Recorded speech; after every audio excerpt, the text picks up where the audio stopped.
zalwane sisashilwa ubuthongo. Vukanini bandlabo anibonizi sana zithana hlomanini zikhali zokukholwa ngosomandla sizonqobanya. Utshwala namanyala bazalwane akuzona izitha zethuna. uSathane usivukele bazalwane somvumela yini ngekeqa. Vukanini bandlabo anibonizi zithana hlomanini zikhali zokukholwa ngosomandla sizonqobanya. Zingani ukuyikihlazo bazalwane sesikhwelwa amahloniwo. Ziyaqeda ibandla lethu bazalwane akusilicala lethu pho. Vukanini bandlabo anibonizi zithana hlomanini zikhali zokukholwa ngosomandla sizonqobanya. Qhubekani qinisani bazalwane ningahlehli ngisho nakanci.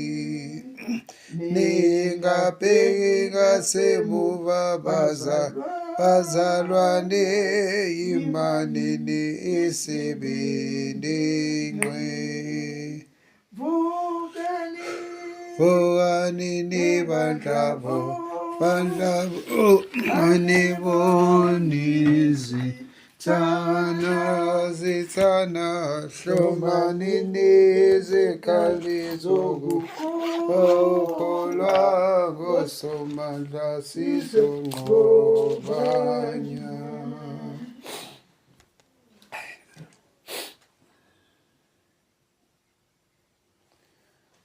Okay, ngathi siye sagcina verse 14 chapter 21 kubahluleki. Saqhubeka nendaba kaBenjamini, Gibeya, ama-Israyeli njengathi manje bese bahawukela babazwela ingase bathola la amakhosikazi. So sekuyileza intombi lezi zi-400 abaye bayithola, kodwa-ke bezingekho enough for ababengashadiswa nabo. So asiqale verse 14. uBenjamini wabuya ngaleso sikhathi babanika abesifazane ababasindisile kwabesifazane baseJabeshi Gileyadi, kepha ababanelanga. Verse 15. Abantu bamahawukela uBenjamini ngokuba uJehova wayenze ukwahlukana ezizweni zakwa-Israyeli. uJehova wayenze ukwahlukana. Amalunga enhlangano ayesethi siyakwenze njani kuba abaseleyo babe nabafazi lokhu abesifazane bechithiwe kwaBenjamini na?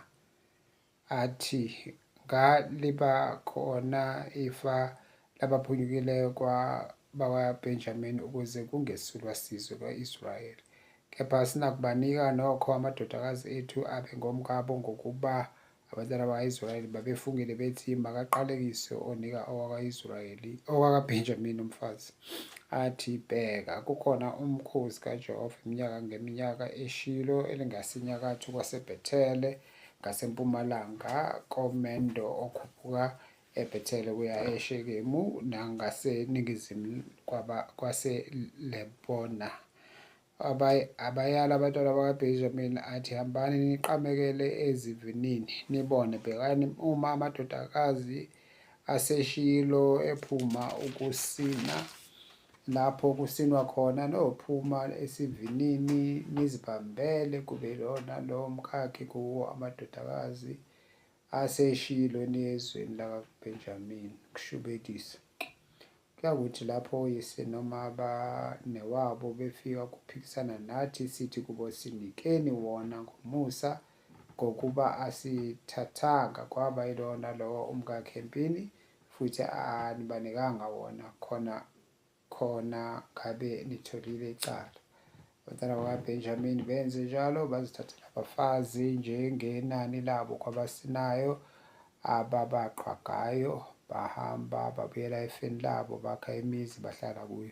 Abantwana baka-Israyeli bamuka khona ngaleso sikhathi ilona lo waya esizweni sakhe nasemndenini wakhe, baphuma lapho ilona lo waya efeni lakhe. Ngalezo zinsuku kwakungekho mkosi kwa-Israyeli, ilona lo wenza kulungileyo emehlweni akhe. So lana hayi kusho ukuthi ingathi belwa noBenjamini bababulala abesimame bakwaBenjamini ngaphela. And then bona kwaba icase yokuthi bathi nje angeke bashadisele abakwaBenjamini babesiqeda vele isizwe lesi, kodwa naku sebebuye besihawukela njengoba sebebanikeza amasu ukuthi bangavuselela-ke babe namakhosikazi, ngobanikeza i-idea yokuthwala ushubedisa igama ngazabona bayashubedisa phela la. So yilokho okwenzakalayo ukuze-ke bavuselele isizwe sakaBenjamini. Amen. Babathole eShilo. Indawo zakoShilo asondelanga kuzo because ziphethwe amaPalestina zingaphakathi. Zonke cishe nje lezi ndawo i-Old Testament ekhuluma ngazo asisondelanga kuzo ngenxa yokuthi ziphethwe ama-Arab, ngoba most of the time iBhayibheli abaprofeti bakaNkulunkulu bebehlala eShilo. iShilo le phakathi e-West Bank kuphethe ama-Arab lapho. E-West Bank intombi esilaphana kuphi? Yile ndawo besilokhu siyigudla ngilongithi indawo i-country lehlama-Arab la, but siyayigudla singeni phakathi kwawo namadolobha amaningi. Silokhu sihamba lapha eceleni kweJordani singaliboni nalo ngaba lincane lapha ezansi, silokhu sihamba lapha kulezi ndawo sehla siya kuphi, siya eJericho ukuze siye lapha eDead Sea. Lezo ndawo besihamba kuzo zonke lezo ndawo lezo. Kanti khona lapho esezadlula khona wathi kuzoba i-border gate, wathi sithi shalo kuleyo-ke bokuyileyo kuqala-ke akade sisho njalo. Masidlula leyo bhoda bese singena kuleyo ndawo ephethe i-West Bank, bese kuyi-West Bank. Kodwa-ke sihambe lapho e-West Bank indlela yonke leyo mhlawumbe more than almost 1 hour ukuze size sifike eJericho, ngoba neJericho ise-West Bank. Nalapho le ntuzi e-Dead Sea lapho besibhukuda khona kuse-West Bank. So indawo eziphethwe amaPalestine. So sase siphuma mase singena eJerusalem, nalapho mase sisongena eJerusalem yowathini yathi kukhona futhi ibhoda esizoyidlula nakhona sithi shalom, nakhona basidlulisa kasibuyisa, siyakhumbula. So lapho-ke bese siphuma futhi kuwukuthi besingenile ngaleso sikhathi, but nje asingenanga okokungena, besihamba nje just kule main road. Amadolobha akhona angaphakathi emva kwalezi ay'ntaba lapha abantwana bakwa-Israyeli babehlala khona. So wonke amadolobha abo athathwa ama-Arab. Uyachaza khona manje le nto uDerek Prince bengimlalela ilanga lawo njengoba ngilungu ayina uthi kahle lo Winston Churchill wasayina umhlaba omkhulu wama-Israyeli wanikeza amaJordani, and kulo osele ongala okumhlaba omncane kunalo okade omncane kunalo okade sebenawo, wabanikeza only 12% ukuthi wanikeza wona futhi ama-Arab lo omunye umhlaba omkhulu. So bona basala nomhlaba omncane, especially futhi waku-West ngaleya plan eyaka before 1948 babezothola omncane kakhulu kunalowo. So but-ke kwenzeka nangokuthi kube lezazimpi lezo zama-1940s 50s 1957 ku-1967 lapha bayakwazi ukuthi badle amanye amabhoda ukuthi babe nomhlaba omkhudlwana. So but njena iGibea angithi le ndawo eseduze kwayo iJerusalema, So lapho nje eJudean Desert zonke lezo ndawo kwakuyindawo zabo Benjamin noJuda. Ingakho le ndawo ibizwa Judean Desert originally lapho besibhukuda khona. So bekuyindawo yesizwe sikabani sikaJuda. iJerusalem lona semngceleni kaJuda noBenjamin, because uBenjamin naye ukhona lapha eJerusalem noJuda ulapha kuphi eJerusalem. So kuyindawo zakhe uBenjamin lezo noJuda. So manje bazama ukubahawukela ke nakuba bavuselele, otherwise wayephela nya uBenjamin. Kodwa ke mase sibheka ku-New Testament isizwe esiphela nya singasabalwa nokubalwa uDani, ngoba akekho uDani ku-Revelation 7. ubala izizwe eziyishumi but uDani akambali, umreplaceile uDani akekho. Kusho ukuthi isizwe sikaDani uNkulunkulu uyasibhubhisa. Kusho ukuthi bone isono esingaphezu kweSodom neGomora nesingaphezu kwani kukaBenjamin. Phela mawubheka uBenjamin benze leso sono still nabo, ngoba uma ubheka isono seSodom nesikaBenjamin isono esifanayo. So and zonke lesono ngoba nangu nala uyabona ukuthi uBenjamin bebamqeda, ngoba yisono esenza ukuthi isizwe senjani sishabalale siphele. So kusho ukuthi masuqala ubona imikhuba bheke naleyo ichaza futhi nangenye indlela uBenjamin Derek Prince. Mina into engiqonda from kwabaseRoma chapter 1, into ebanga ukuthi isizwe kugcwale ubutabane, homosexuality, lesbianism, bisexuality, zonke lezi zinto lezi, isizathu sokwanda kwalokho yingoba uNkulunkulu esuke seyiflathele leyo ndawo noma leso sizwe.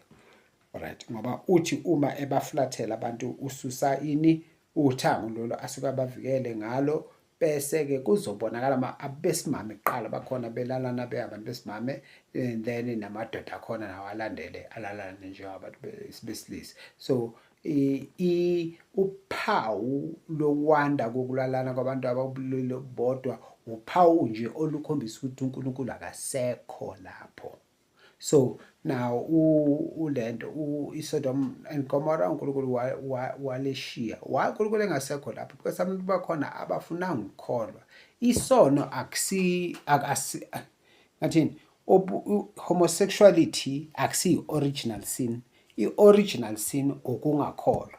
Ma abantu bengakholwa uNkulunkulu belokhu beyidakelwa bedelela beqolota belokhu besifundekela ukuthi iBhayibheli liqamba amanga and everything. Labo bantu labo yibo ababanga ukuthi enjani kuwande ubutabane ezweni, because uNkulunkulu uyahamba acasukele labo bantu labo bangafuni ukumkholwa bese eyasihlubuka leso sizwe noma lowo mphakathi. Bese kuyabhubha njengoba kubhubhile nje la kusinawana zonke lezi ndawo. I-sign ikhombisa ukuthi uNkulunkulu akekho la. Qhubekani qinisani bazalwane, ningafihli ngisho nakancane, ningabheki ngasemuva bazalwane, yimanini isibindi ngqi. Bukanini bandlabo aliboni zithana slomanini zikhali zokukholwa ngosomandla sizonqoba